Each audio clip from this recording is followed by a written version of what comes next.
क्या आपने कभी ऐसा कोई आयोजन देखा है जो इतना विशाल हो कि उसे अंतरिक्ष से भी देखा जा सके? यह कोई फिल्मी कल्पना नहीं है, बल्कि भारत की आध्यात्मिक और सांस्कृतिक शक्ति का एक जीता जागता प्रमाण है। ये मेला सिर्फ एक धार्मिक आयोजन नहीं, बल्कि दुनिया का सबसे बड़ा मानव संगम भी माना जाता है। इतना बड़ा कि नासा और इसरो जैसे संस्थान भी इसके फैलाव को अंतरिक्ष से रिकॉर्ड कर चुके हैं। तो दोस्तों, हम बात कर रहे हैं भारत के प्रसिद्ध कुंभ मेले की। तो आइए जानते हैं आखिर ये मेला इतना खास क्यों है और क्या वाकई इसे अंतरिक्ष से भी देखा जा सकता है। अब अगर कुंभ मेले की कहानी की बात करें तो कुंभ मेला हर 12 साल में एक बार आयोजित होता है। ये 4 स्थानों पर होता है: प्रयागराज, हरिद्वार, उज्जैन और नासिक। इस आयोजन की जड़ें उस पौराणिक कथा में है जहाँ समुद्र मंथन के समय देवताओं और असुरों के बीच अमृत कुंभ के लिए युद्ध हुआ था। ऐसा कहा जाता है और मान्यताएं हैं कि अमृत की कुछ बूंदें इन 4 जगहों पर गिरी थी और तभी से इन स्थानों पर कुंभ मेला लगने लगा। अब उस सवाल पर आते हैं कि अंतरिक्ष से भी ये मेला दिखता है, ये हकीकत है या फिर एक हाइप। तो अगर इसके बारे में बात करें तो जिसने पूरी दुनिया का ध्यान खींचा है, कुंभ मेला इतना विशाल होता है कि इसे अंतरिक्ष से भी देखा जा सकता है। तो साल 2011 और 2019 में नासा और इसरो ने उपग्रहों से ली गई तस्वीरों में ये बात प्रमाणित की है कि प्रयागराज में लगा कुंभ मेला इतनी बड़ी जगह में फैला था कि उसकी चमक और रोशनी सैटेलाइट इमेज में साफ देखी गई है।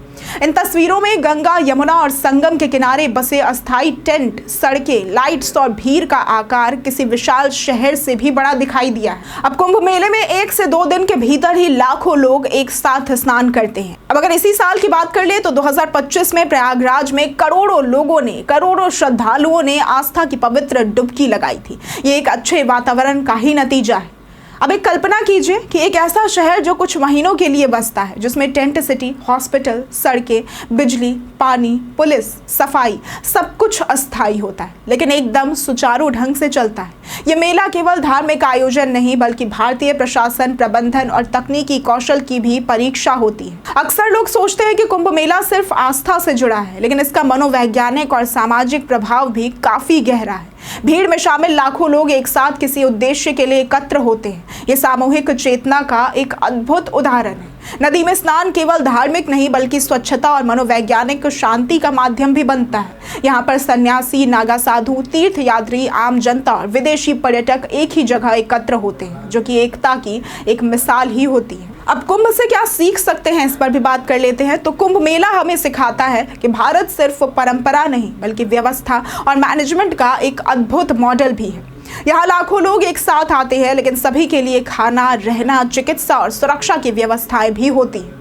गूगल और हार्वर्ड जैसी संस्थाओं ने कुंभ मेले के प्रबंधन पर रिसर्च तक किया है। उनका मानना है कि इतने बड़े पैमाने पर बिना किसी भारी गड़बड़ी के चीजें संभालना एक अभूतपूर्व मॉडल ही है। कुंभ मेला केवल स्नान और श्रद्धा का विषय नहीं है, ये भारत की आत्मा, उसकी एकता, व्यवस्था, विज्ञान और संस्कृति का संगम है। एक ऐसा आयोजन जो दुनिया को दिखाता है कि भारत सिर्फ परंपराओं से नहीं, बल्कि उनमें छिपे विज्ञान और व्यवस्था से भी चलता है। और हाँ, जब अगली बार कोई कहे कि भारत में सिर्फ भीड़ है, तो उसे कुंभ मेला जरूर दिखाइए, जिसे अंतरिक्ष से भी देखा जा सकता है। अगर आपको आज की ये वीडियो पसंद आई हो तो इस वीडियो को लाइक करें, शेयर करें और साथ ही हमारे चैनल को सब्सक्राइब करना ना भूलें। आज के लिए सिर्फ इतना ही। वीडियो हमारे साथ बने रहने के लिए धन्यवाद।